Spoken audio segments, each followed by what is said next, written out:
So I just got done with the tour of the Coral Castle, and gotta say, I'm extremely impressed.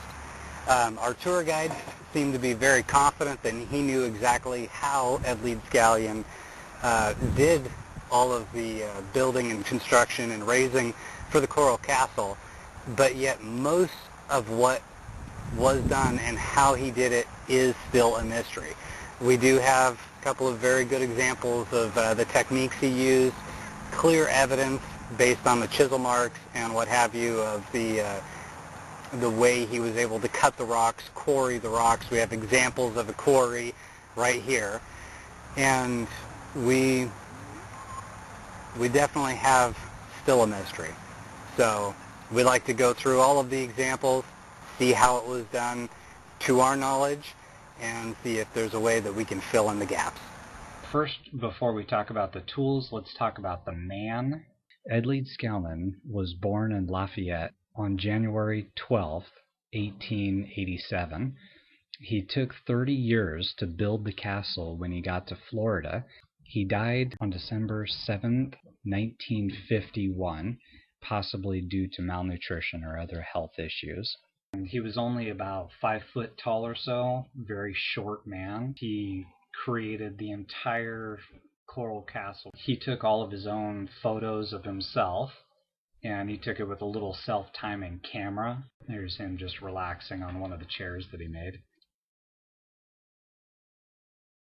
The first tool is the sickle. It's really simple in its function. It's just for cutting the grass. And this would be his first step after he chose the right parcel of ground that he's going to start to quarry. He'd take the sickle, cut all the grass down, and make it to where he can get down to the rock, pull back all the topsoil to find out where the rocks were that he was going to start with, and start quarrying them from there. The method that he used for pulling the rocks out of the ground or cutting the rocks apart from each other was a chisel system. So he'd dig a trench about half a foot or so wide, and he'd dig it down in the ground next to the piece that he'd want to pull out. And then he'd use the chisels, and he would take the chisels and put them at 3 to 4 inch spaces from each other, and he'd drive them down into the ground as deep as he possibly could. And you could see that it was almost like serrated or perforated to make it easier as a guideline for the rock to come out on that edge. When it comes to lifting the huge rocks out of the ground, he used pulleys with a tripod. The wood of the tripod is made out of an extremely strong Day County pine, which is indigenous to Florida. From what the locals say, it's one of the hardest woods that they know of. And in this tripod example you see here, he had 3 Day County pine logs, very huge ones. And what he would do is he would construct the tripod on the ground. He would then use one of the pulley systems, like a ratchet, tie it off to something that was solid, and ratchet the tripod structure up into an upright position. And then he would use a block and tackle method to lift huge stone structures with. The largest pulley that he had was a 10-ton train pulley, and with this pulley system, the amazing thing is he was able to move a 30-ton block, which is his crowning achievement. Getting to the bottom of that mystery would be amazing.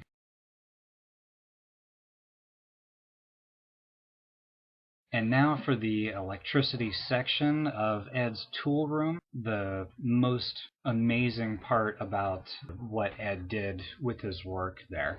What he created was a system that he would use to create electricity with magnets around a copper coil.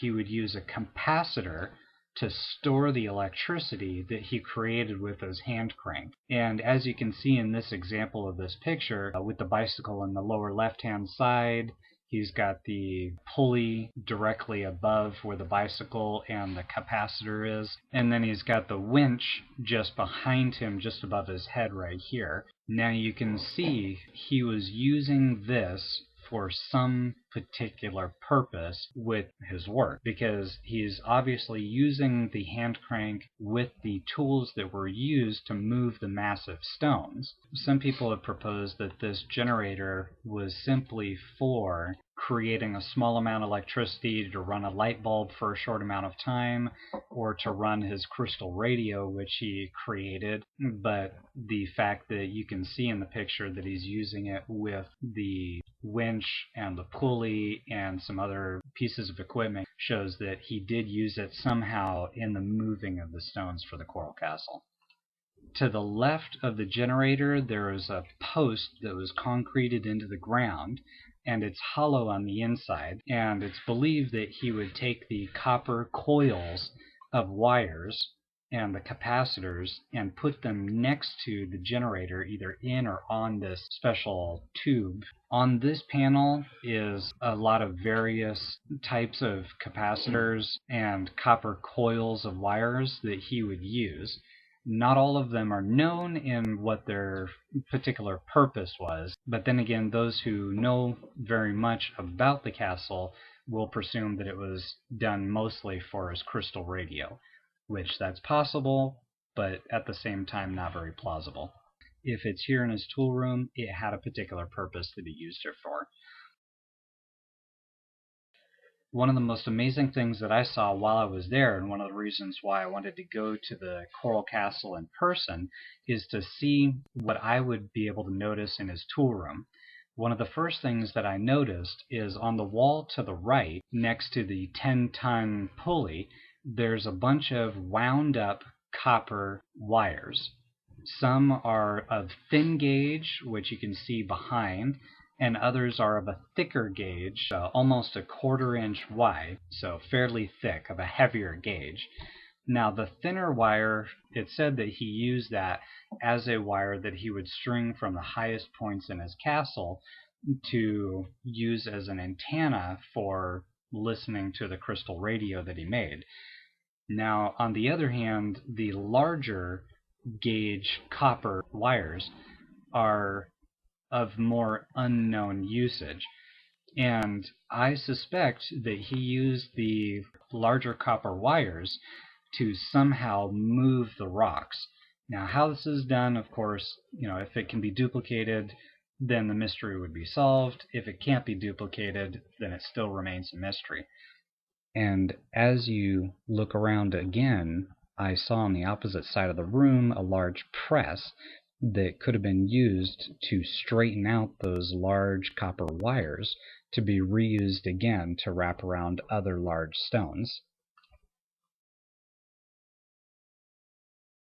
Some other tools that you'll see in Ed's tool room are a homemade wheelbarrow that he made from a car chassis, an old brake drum, and some pieces of wood. And this was used, no doubt, to move some of the large stones in place. And you see the straps on the sides.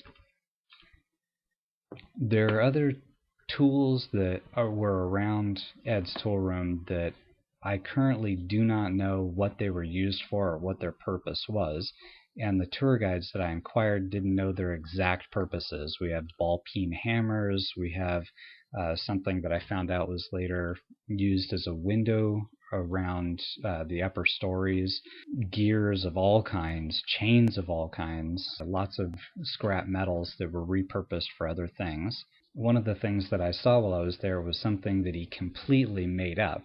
You see it's made of 2 pieces of board, several gears, and he put a handle on it. I tried to get a top shot to see if I could make sense of it, but I nor the tour guide was able to make sense of what it could have been purposed for.